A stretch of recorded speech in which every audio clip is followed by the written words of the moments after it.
Hi, everybody. This is Carla Black coming to you from Austin, Texas. I am the host of the new series, Highly Unorthodox, a discussion about the series Unorthodox on Netflix. Today's show is brought to you by our sponsors, Texas Hill Country Homes and Creative by Carla. Today we're interviewing Ronit Asheri Sandler, who plays Malka Schwartz on the show. And she has a lot to say about coming from Israel, the transition to New York, and the show itself.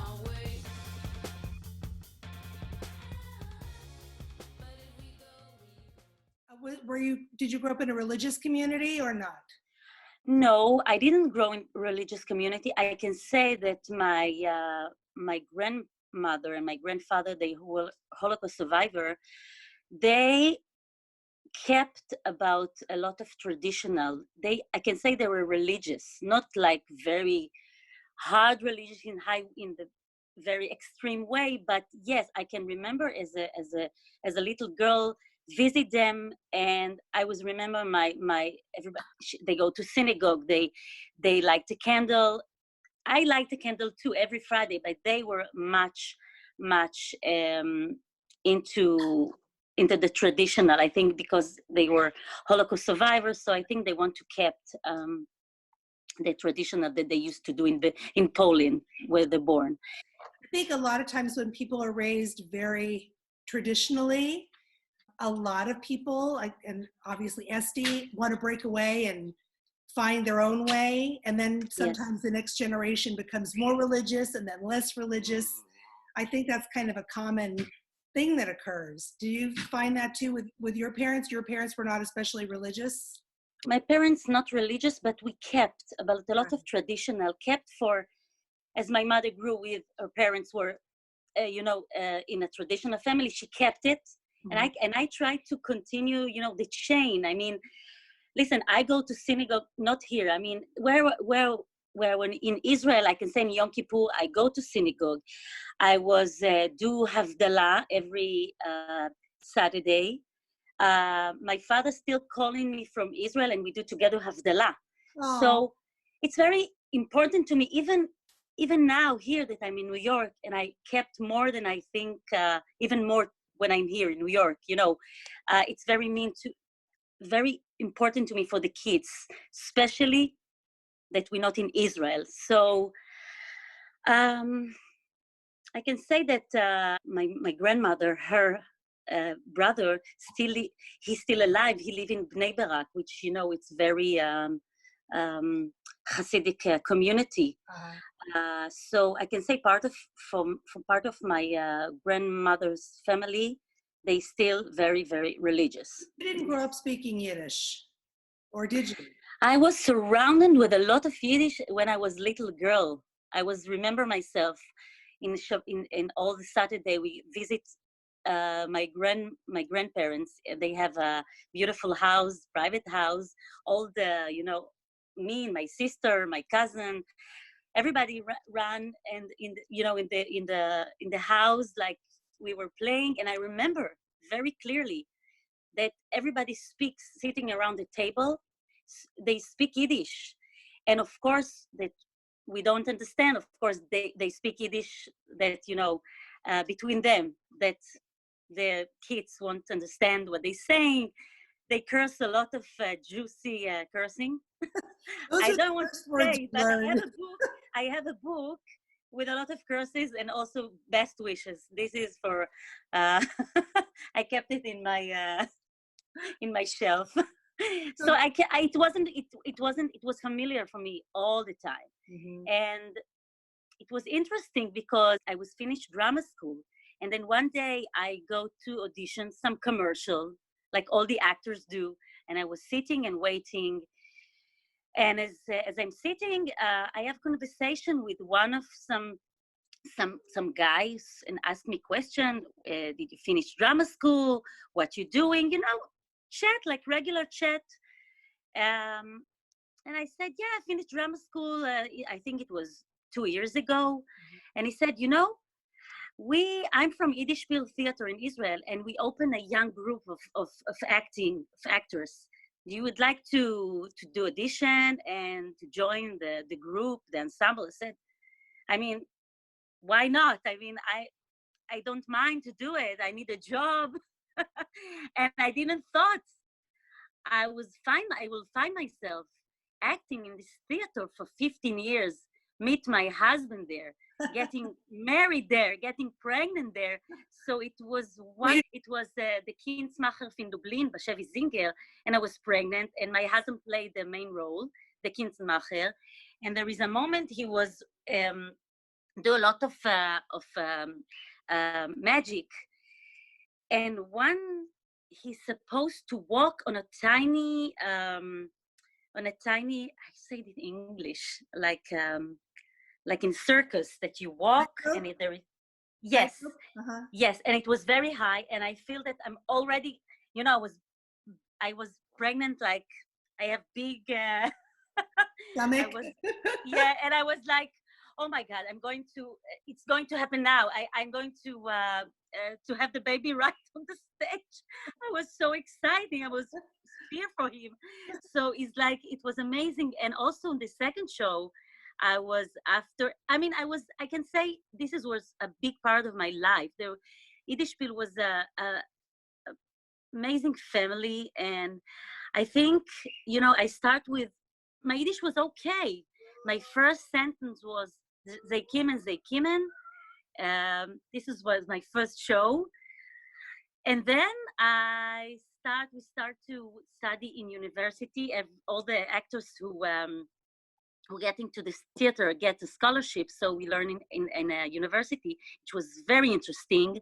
And it was best gift that I can, get. Well, one thing I've noticed about, I've been watching all the Israeli shows. And of course, when I saw that Unorthodox was coming to Netflix, I had seen Shtisel and was already a Shira Haas fan. So I was so excited to see the show. And I've noticed on so many Israeli shows, you see the same people on everything. You see the same. Well, they take the same actors? The same actors. Yes, that's true. Because it's a small country. That's right. It's so true, and it's so annoying sometimes because you want also to do audition like everyone, but as you say, they take the same people. How did you make the decision to come to the U.S.? I was in a good spot in the theater. I was working a lot. I do musical. I was do commercial in the radio. I was working really good, earn money. Everything was wonderful. One day, my husband went to Miami. My husband is a Russia. He worked with some oligarch. Went to do some show for him. And then he called me after 5 days and he said, Ronit, listen, I here in Miami and I met some lady and she offered me some role in off Broadway play. Can I do it? What are you saying? And I was pregnant. I said, okay, you go, because I know my husband, he was dreaming to come to New York. He left Russia when he was 16. Half of his family went to Israel. Half of them stay here. I think his dream was to live here in New York. I said, I cannot say to him, no. He's an actor. Go. I have family. Everybody support me. I was in the middle of rehearsal. Okay. After 5 days, he called me. Can I stay more longer? I say, okay. So it's becoming 2 months, 3 months, half and half. I think 6 months. After 6 months, he coming back. I pick him up from airport. I was so huge. And he said, okay, we're going to do it. And I said, to do it what? To move to New York? He said, yes, we need to do the visa. I want to live better life. And then we came in 2017. And I think after, let's say, 6 months, I get an offer from the new Yiddish rep, David Mandelbaum, who is the manager of this beautiful theater. He came to me and he knows Gera before. And he said, Ronit, I want you to do Bessie Berger in the Awake and Sing, Clifford Odets. I said, well, I was so hungry to do something with my tough situation. I was coming here. I was very alone. So he came with this offer and I grabbed it and I did this amazing role and I get amazing review in New York Magazine. And then it was good. I mean, I was doing what I love, so it's make me feel very good with myself in New York. You know, in this I was, you know, it came all in the right in the it came in the right place. You know, Right in time. the right time. Yes, and after and after Labor of Life, Eli Rosen, which is my angel. He played the rabbi in the show. I love him so much. He came to me and he said, Ronit, listen, we have an audition about some show. I don't know the story. I just give you the text, translate it to Yiddish, and prepare to the audition. It's like it came out of the blue. You know, I was right. As I said to you, I can be very honest. I found myself to when I go to this specific audition, I would say, what the heck? I don't mind. I get the audition. I wasn't like, oh, I need to get it right away. And I was preparing myself. I do the audition with Maria, the director. They came specially to New York with Alexa Karolinsky, the writer, and Henning, the producer. And I would do the audition. I cannot say I feel like, oh, it was a good, amazing. I was doing okay, you know. And then after a week, I get an email from the director and from the writer. They love us, me and my husband. They love the audition, and you know, from this the history, as I say. You are quite an actress, because I have to say, Malka is not you. Oh no, Malka's a downer. I'm very different. Yes, I know. You're full of life, and Malka. I am full of life. Listen, I'm very, as you said, it's true. My friend called me yesterday. She saw the Unorthodox and said, Ronit, you're so full of happiness, and you're smiling on the time, and you're like sunshine, and here you're very dark person. Very you're dark. Very serious. You're very stiff. Yes, it was interesting to me for me to do this role. Oh my God, it was a gift for me. It was a gift. I mean, obviously you're an actress, but it doesn't seem at all like children's theater. I watch a lot of Satmar, how, you know, Satmar women. I just, you know, in YouTube, how they body language, you know, how they look, how they talk, how they, you know, look at each other when they talk, even with, you know, husband, between wife, women, with the women. You know, for me it was interesting. Listen, it was familiar for me. Like, I was growing in Israel, so I watched a few videos. But as long as I arrived to Berlin and I read the script, I can say that it was written in a very precise way, so that my character was very clear to me. They measure the wig, they measure the clothes. The moment I put the wig, I mean, it sounds very like, you know, very, but it's true. I mean, the wig was so heavy on my head. Mm-hmm. The clothes, you know, the skirt, they put the skirt very high. So I feel I'm not big as you see me on the... Not the happiest of campers. Altogether make me feel that my character is heavy. She need to be very fast in her head, because she need to arrange everything. She's the balabusta of the house. Right. She know everything. She's like a hook. She's the boss. And one thing that was very confusing when I was watching the show, and your husband Gera actually plays Esti's my brother. Father, but it was kind of unclear to me in the series about her relationship with her father. I mean, obviously he was a drunk and he wasn't involved, but the women and the men are so separate that it seemed like he had no influence on her life, or would have had any influence on her life, even if the mom had been there. Okay, so Gera is Mordechai, is her father, is my brother, is supposed, you know, in the book he's like a little bit retarded. Oh. He's a drunk. I mean, you see Gera is playing somebody he's lost, like he's a boy, a little boy who's like lost. If you notice, he have a key in his, he all the time go with the key. Uh-huh. So it's, you know, it's like he's finding his way. I think he cannot raise Esti. Did he live in the house with you and the grandmother, or that was unclear? I wasn't sure. Yes, okay, so no, wait a second. He live in a separate house. Esty live with me, Right. not with Bobby. Bobby live in a separate house. So I raised her and she lived with me. There is since she said, I want to go back to Bobby. So, she grew in the both of the house with me and Bobby. Right. But Mordechai, of course, Mordechai lives separately. Yes. She didn't seem like she was the greatest mother to Esty or mother substitute. It's like, okay, I raised you. I give you whatever I can. I do my best for you. I found the shidduch, everything.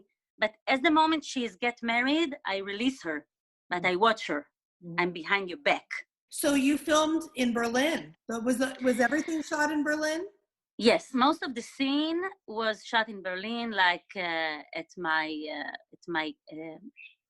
my apartment in Berlin.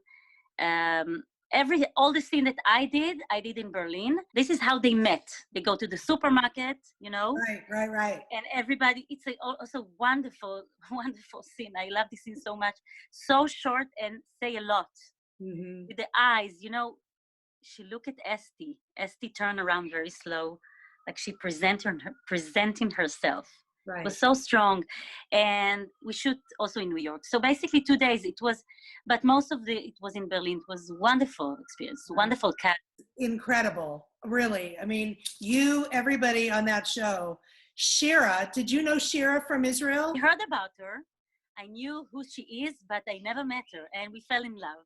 She is a brilliant actress, brilliant. Also, Amit who play Yankee, and Moishe, and Ellie, and Delia, who play my mother-in-law. We became very good friends with each other. We also, we're very, very close friends. I love them so much. We talk a lot, I can say. I miss them so much. I miss this whole experience. Have you made friends there? You're still in your world. Have you ventured out much? Yeah, my friend here is like from all over. I mean, first of all, I have friends from my kids' school. All the parents there. So I have my group from the New Yiddish Rep. A lot of amazing actors, most of them ex-Hasidic. Right. Amazing people, deep people, interesting people. Oh my God, they good friend of me and Gera. We become very close to each other. I have friends from other production that I did, American, and I live in a Spanish neighborhood. I have a lot of amazing Spanish neighbor here. By the way, they see the show, they text me, and they say, "Oh my God, the show is amazing!" And they don't know. I was amazing because they don't know. They asked me about the traditional, the U-shape they had.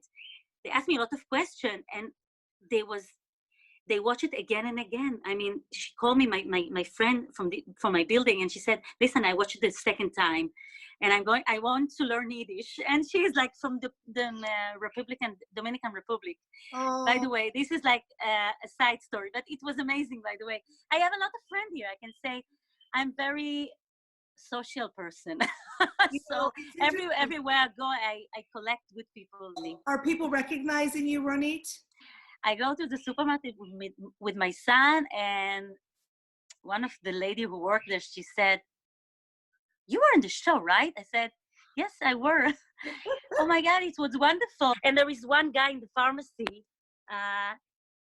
He's my friend, and he called his friend from the pharmacy. He said, "This is her. This is Malka. This is Malka."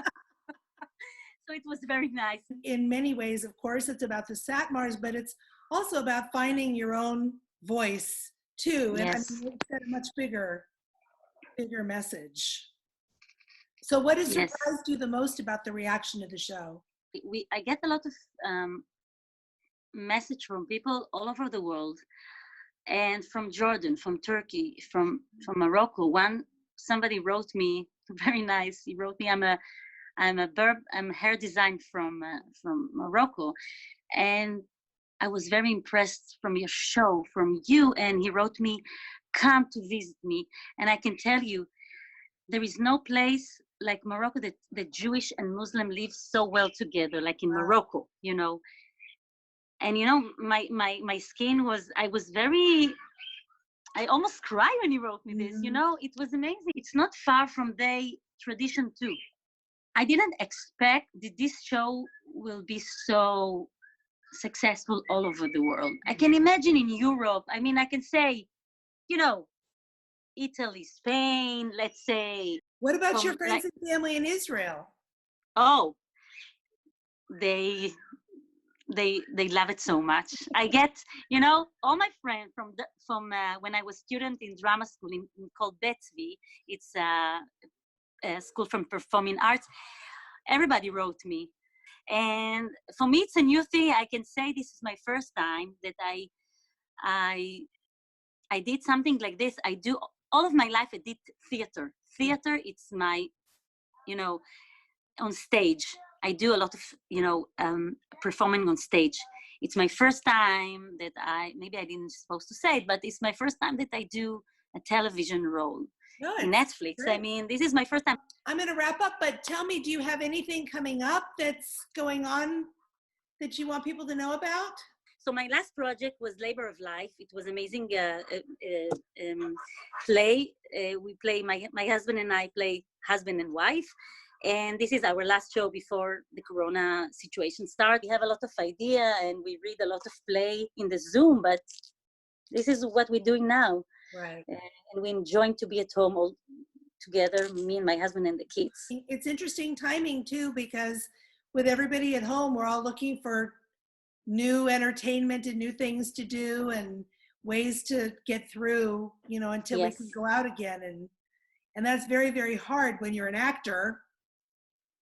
Especially, you know, especially when the series came out, you know, all this premiere canceled. Right. And I was very sad, but you know, things happen in the way that they should do. They should, you know, everybody watch this wonderful Unorthodox. Right. If people won't be at home, I don't sure it's the same effect, you know. So we were blessed that it was the right moment, as I say. So yes.